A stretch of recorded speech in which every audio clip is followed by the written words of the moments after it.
Jungle.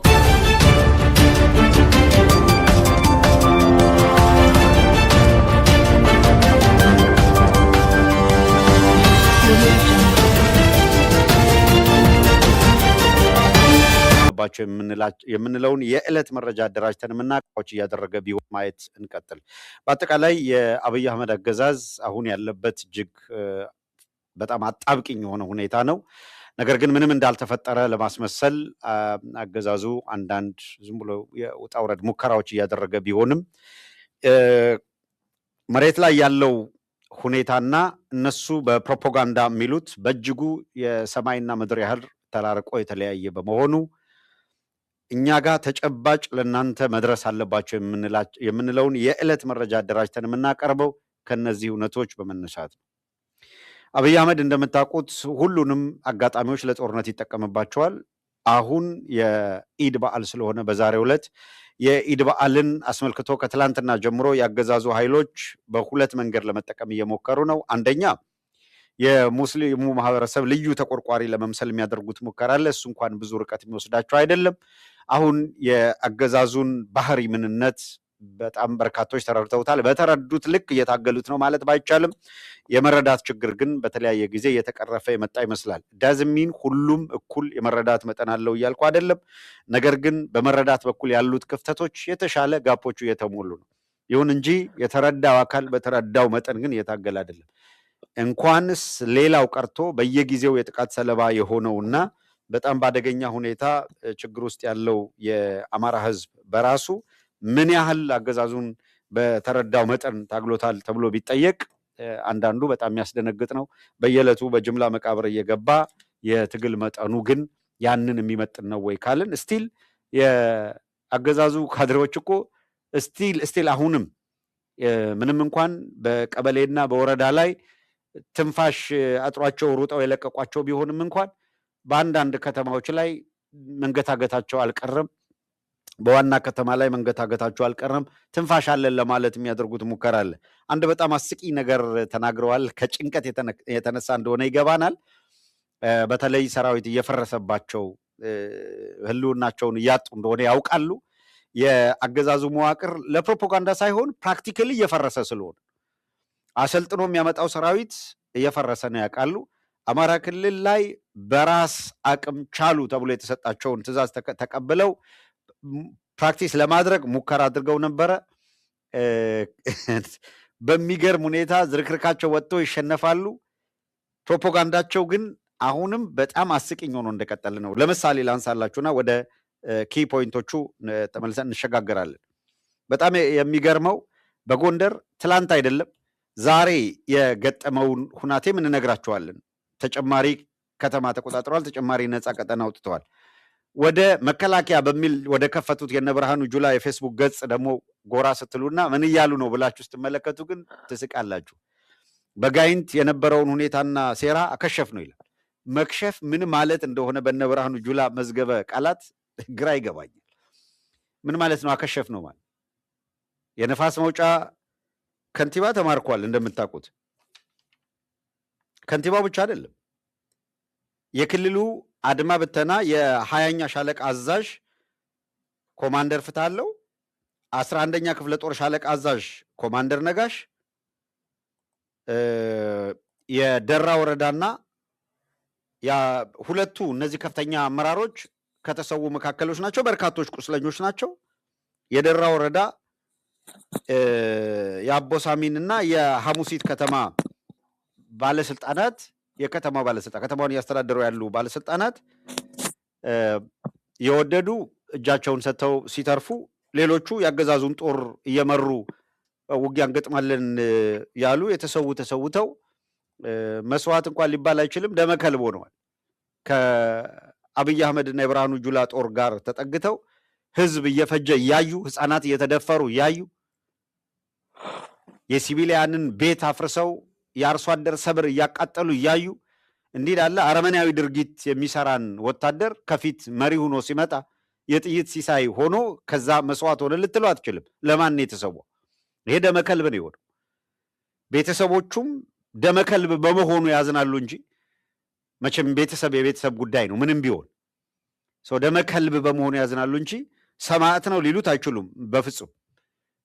የማን ሰማዕት ይሆናል? የብርሃኑ ጁላ ሰማዕት?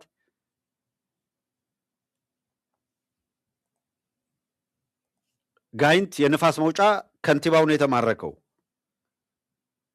የካቢኔ አባላት ናቸው የተማረኩት። በውጊያ ቀጠና ነው የተማረኩት።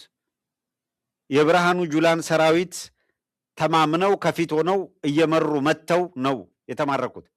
ቢሳካላቸው ምንድን ነበር የሚሆነው? እነሱ ተሳክቶላቸው ቢሆን የአካባቢው ነዋሪ ምንድን ነው የሚገጥመው? ሲሸነፉ ምንድን ነው የሚገጥመው? ኮንሲኮንሱ ይታወቃል። ሲሸነፉም ሲቪሊያኑን አጥቅተው ነው የሚሄዱት። አሸነፍን ብለው ሲያስቡም ከተማ በሚቆዩባቸው ከተማዎች የሚሰሩት ወንጀል በጣም ዘግናኝ ነው። በዛሬው ዕለት ነፃ የአፋብህን ገጥሞ ነፃ ባወጣው ከተማ ላይ ምንድን ነው የገጠመው የሚለውንም ጥያቄ አቅርበን ነበረ። የሰጡትን ምላሽ በቀጥታ የምትሰሙት ይሆናል። ምን አይነት ወንጀል እንደሚሰሩ የአብይ አህመድ ኃይሎች በተቆጣጠሯቸውና ባሉባቸው ከተሞች ላይ የሚለውንም እናንተው ትታዘባላችሁ። ከ40 በላይ ፓትሮሎች የአገዛዙ ሰራዊት መመላለሻና የጦርነት እንቅስቃሴ የሚያደርጉባቸው ከ40 በላይ ፓትሮሎች በዚሁ በአንድ ቀን የውጊያ ኦፕሬሽን ተማርከው በታጣቂዎች እጅ ወይም በፋኖ እጅ መውደቃቸው ግልጽ ሆኗል። ይህንን ለማለት ሳይሆን በቪዲዮ ተደግፎ የቀረበ ነው እንደምታውቁት። ሌላው በጣም የሚደንቀው የአገዛዙ ጦር እየገጠመው ያለውን ሽንፈት በፕሮፓጋንዳ ለመሸፈን የሚሄድበት ርቀት በጣም ፈኒ ነው። ሳይንሳዊ በሆነ መንገድ ፕሮፓጋንዳ መስራት የአንድ አካል ነው። የወታደራዊ እንቅስቃሴ ላይ ፕሮፓጋንዳ አንዱ አካል። ነገር ግን የሚነዙት ፕሮፓጋንዳ እንኳንስ ይሄ በጣም ሶፊስቲኬትድ የሆኑ ነገሮችን ለመረዳት አቅሙ ያለውና ነገሩን የሚከታተል ቀርቶ ምንም ሶፊስቲኬሽን የማይገባው እንኳን ካድሬው ሲናገረው ምላሱ ላይ ውሸት መሆኑን የሚያሳይ ነገር ነው የሚለጥፉት። በጋይንት ከሸፈ የሚሉህ ይሄ ሁሉ ሰራዊት የሚለው ተማርኮ ተበትኖ አካባቢውን አፋብን ተቆጣጥሮ ከመሳሪያ ረገድ በርካቶቹን እንደ ብሬን፣ ድሽቃ፣ ሞርተር ምናምን የመሳሰሉ በጣም በርካታ መሳሪያዎች ከነተተኳሾቻቸው በስንት መኪና እንደ ተጫኑ እንደሞሉ ሎጂስቲክ በሙሉ አስማርኮ ነው ፈርጥጦ የሄደው። ከፍተኛ ቁጥር ያለው ምርኮ በአደባባይ የተማረከውን አሰልፈው እየነዱት እየታየ ከሸፈ ይላል። ይሄ ሁሉ ምርኮ፣ ይሄ ሁሉ የመሳሪያ ምርኮ፣ ይሄ ሁሉ የመኪና ምርኮ ከዚህ ሁላ ሽንፈት በኋላ ምንድን ነው ከሸፈ የሚለው ነው። ከሸፈ እኮ ጥቃት ሊያደርስ የመጣን አካል ተከላክለ ጥቃቱ እንዳይደርስ ካደረክ ነው። ጥቃቱ ደርሶ ተሸንፎ ሰራዊት ተበትኖ ከንቲባውም ካቢኔውም በየወረዳ ታች ቀበሌ ላይ ነግረናቸዋል። ሊትራሊ ስለሌሉ ነው። ወረዳዎች ላይ የሉም፣ ቀበሌዎች ላይ የሉም። አሁን በቀበሌ በወረዳ ደረጃ አስተዳደር እየተመሰረተ መንግስት መዋቅር እየዘረጉ ነው ያሉት ነው። የአፋብን ኃይሎች ይህንን ነው እያደረጉ ያሉት። አሁን ይህንን የምንላችሁ ለማለት ያክል ለፕሮፓጋንዳ ያክል እንዳልሆነ በማስረጃ እያቀረብን ነው የምናሳያችሁ። ሁልጊዜም እንደምናደርገው ማስረጃ ነው የምናቀርበው። ማስረጃው ይቀርብና ፍርዱን ህዝብ ይሰጣል።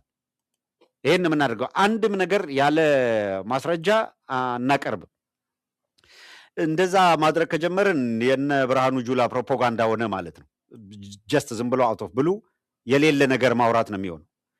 እስኪ እናንተው አድማጭ ተመልካቾቻችን እንድትፈርዱ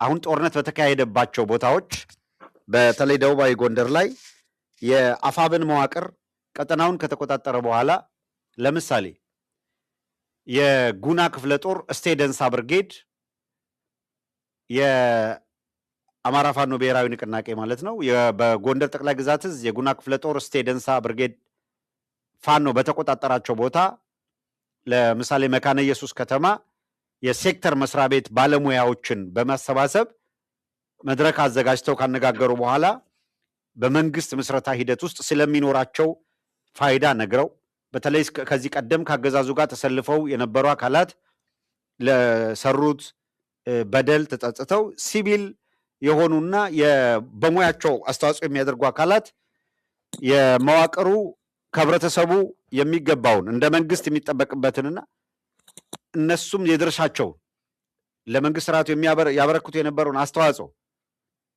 ቀጥለው የመንግስት ስርዓት ግንባታን ማጽናት በሚችሉበት መንገድ ላይ መክረው መዋቅር ዘርግተው ህብረተሰቡን እያስተዳደሩ ነው የሚገኙት።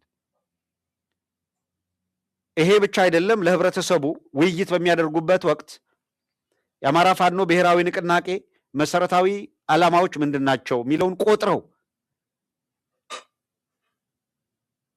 ይሄ ብቻ አይደለም።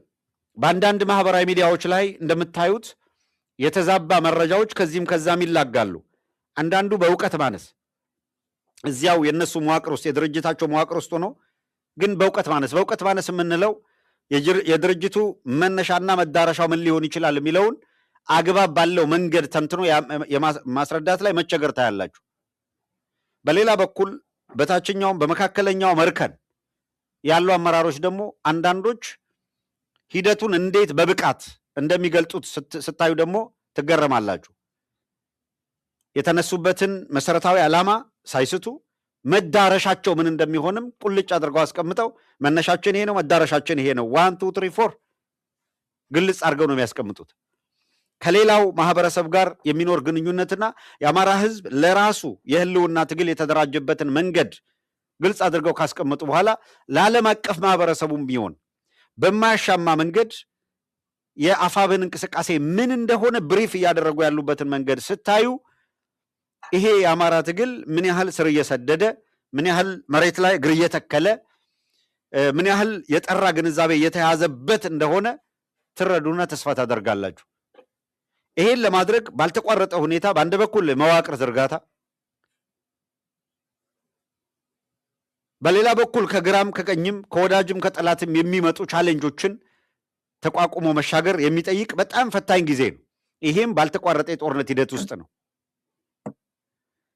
ማህበረሰቡ ምንም ያህል እንኳን ቁጭት ውስጥ ቢሆን ባለፉት ጊዜያቶች በነበሩ ፖለቲካዊ ግራ መጋባቶችና የፖለቲካው አውድ ተከፋፍሎ መወራወር ስለነበረበት ህብረተሰቡ የሚጠበቅበትን ፈጣን ድጋፍ በማድረግ ረገድ ከዳተኝነት የመነጨ ሳይሆን ሂደቱ ኢንቫይሮንመንቱ የነበረው ሁኔታ ያሳደረው ተጽዕኖ አሁን በትግሉ የመጀመሪያ ሂደቶች ላይ የነበረውን አይነት የተሟላ ድጋፍ በማድረግ ቢያንስ የአፋብን እንቅስቃሴ እያደረገባቸው ባሉ ቦታዎች ላይ ላሉ ለሲቪሊያን የሚደረግ ድጋፍ እንኳን በአግባቡ እየተደረገ ያለበት ወቅት ባልሆነበት፣ ነገር ግን ትግሉ ደግሞ ከመጀመሪያው ይልቅ በጋመ ሁኔታ በየዕለቱ ፈታኝ ሁኔታ በጋረጠበት በዚህ ወቅት ይህንን እልህ አስጨራሽ ሁኔታ በድል ለመወጣት የሚጠይቀውን ከሬጅ በአንድ በኩል በአቋም መጽናትን ልብን ይጠይቃል።